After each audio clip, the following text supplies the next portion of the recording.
សម្ដេចមហារដ្ឋាភិបាលទៅប្រទេសខុនសូដារីផ្ដល់អនុសាសន៍6ចំណុចដល់ថ្នាក់ដឹកនាំអគ្គលេខាធិការដ្ឋានរដ្ឋាភិបាលដើម្បីឲ្យការធ្វើកំណែតម្រង់របស់ស្ថាប័នរដ្ឋាភិបាលទទួលបានជោគជ័យ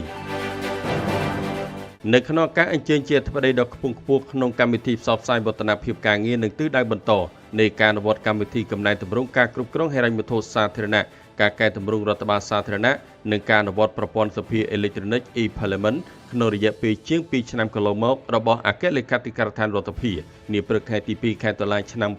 2025នៅវិមានរដ្ឋាភិបាលសម្ដេចមហារដ្ឋាភិបាលធិបតីខុនសូដារីប្រធានរដ្ឋាភិបាលនៃព្រះរាជាណាចក្រកម្ពុជាបានផ្ដល់នូវអនុសាសន៍ចំនួន6ចំណុចដើម្បីបន្តកែលម្អ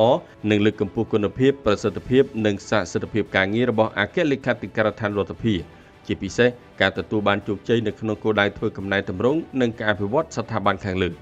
អនុសាសន៍ទាំង6ចំណុចរបស់សម្ដេចប្រធានរដ្ឋាភិបាលរួមមានទី1ត្រូវបន្តខិតខំប្រឹងប្រែងបន្ថែមទៀតដើម្បីកសាងស្នាដៃថ្មីៗដោយអនុវត្តយ៉ាងខ្ជាប់ខ្ជួននៅគោលការណ៍ឬសេចក្តីសម្រេចនានាពាក់ព័ន្ធនឹងការកែតម្រង់ស្ថាប័ននិងអភិបាលកិច្ចល្អសម្ដៅឈានទៅសម្រេចបានគោលដៅពង្រឹងនិងលើកកម្ពស់ស្ថាប័នរដ្ឋាភិបាលរួមចំណែកដល់ការអភិវឌ្ឍប្រទេសកម្ពុជាឲ្យកាន់តែរីកចម្រើនជឿនលឿនប្រកបដោយបរិយាបន្ននិងចីរភាពសម្ដេចបានលើកទឹកចិត្តដល់ថ្នាក់ដឹកនាំគ្រប់កម្រិតបន្តដឹកនាំនិងជំរុញមន្ត្រីក្រមអាវ៉ាត់ឲ្យមានការចូលរួមអនុវត្តការងារឲ្យបានសកម្មនិងផុសផុលប្រកបដោយស្មារតីខ្ពស់សាមគ្គីភាពនិងទំនួលខុសត្រូវ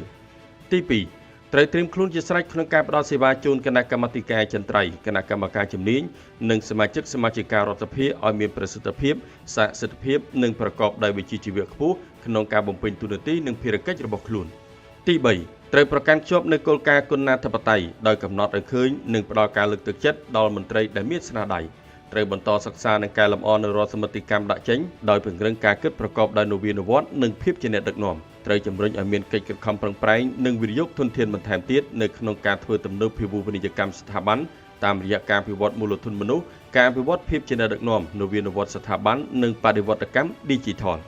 ទី4បន្តលើកកម្ពស់សមត្ថភាពស្ថាប័ននិងពង្រឹងសមត្ថភាពជំនាញដល់មន្ត្រីស្របទៅនឹងតម្រូវការរបស់អង្គភាពទទួលបន្ទុកក៏ដូចជាអគ្គលេខាធិការដ្ឋានរដ្ឋាភិបាលទាំងមូលសម្ដៅធានាបាននូវការផ្តល់សេវាកម្មប្រកបដោយគុណភាពប្រសិទ្ធភាពនិងទាន់ពេលវេលាការវិតម្លៃសមត្ថភាពនិងជំនាញរបស់មន្ត្រីនិងការសិក្សាពីតម្រូវការគឺជាកត្តាចាំបាច់ក្នុងការកសាងផែនការអភិវឌ្ឍនិងលើកកម្ពស់សមត្ថភាពជំនាញដែលឆ្លើយតបទៅនឹងតម្រូវការជាក់ស្ដែងរបស់អង្គភាពក្នុងនេះឯកឧត្តមអគ្គលេខាធិការនិងថ្នាក់ដឹកនាំពាក់ព័ន្ធត្រូវជំរុញឲ្យមានការសិក្សាអំពីតម្រូវការនេះឲ្យបានទូលំទូលាយនិងជាក់ស្ដែងទី5ថ្នាក់ដឹកនាំអគ្គលេខាធិការដ្ឋានរដ្ឋាភិបាលគ្រប់ជាន់ថ្នាក់ត្រូវមានគុណធម៌ចេះដឹងសុខទុក្ខរបស់មន្ត្រីហើយត្រូវលើកទឹកចិត្តឲ្យមានការចូលរួមគ្រប់គ្នាពីមន្ត្រីដើម្បីជៀសវាងដាច់ខាតនៅជំងឺតួឯកនិងការយកប្រយោជន៍សូន្យតួជាធំដោយចាត់តាំងការងារឲ្យតែបកពួករបស់ខ្លួនដែលធ្វើឲ្យមន្ត្រីផ្សេងទៀតបាក់ទឹកចិត្តយើងត្រូវចាំថាការចូលរួមរបស់មន្ត្រីកាន់តែច្រើននឹងនាំមកនូវលទ្ធផលកាន់តែប្រសើរដែលបង្ហាញច្បាស់ពីភាពជាអ្នកដឹកនាំល្អរបស់ថ្នាក់ដឹកនាំគ្រប់ជាន់ថ្នាក់និងទី6បន្តជំរុញនិងលើកកម្ពស់អភិបាលកិច្ចល្អនៅក្នុងស្ថាប័នសម្ដៅធានាមានការចូលរួមប្រកបដោយបរិយាបន្នសមភាពតម្លាភាពនិងគណនេយ្យភាពក្នុងនោះផ្នែកមួយនៃការងារអភិបាលកិច្ចដែលត្រូវជំរុញឲ្យកាន់តែបានគឺលំហូរការងារនៅក្នុងអង្គភាពការងារនេះចាំបាច់ត្រូវគោរពឲ្យបានទៅតាមឋានានុក្រមរចនាសម្ព័ន្ធចាត់តាំងឲ្យបានត្រឹមត្រូវហ្មត់ចត់មានប្រសិទ្ធភាពនិងគណនេយ្យភាពខ្ពស់សម្ដៅជៀសវាងភាពមិនត្រឹមត្រូវនិងត្រូវគោរពបទបញ្ញត្តិគោលការណ៍និងលិខិតបទកថាគតិយុត្តដែលមានជាធរមាន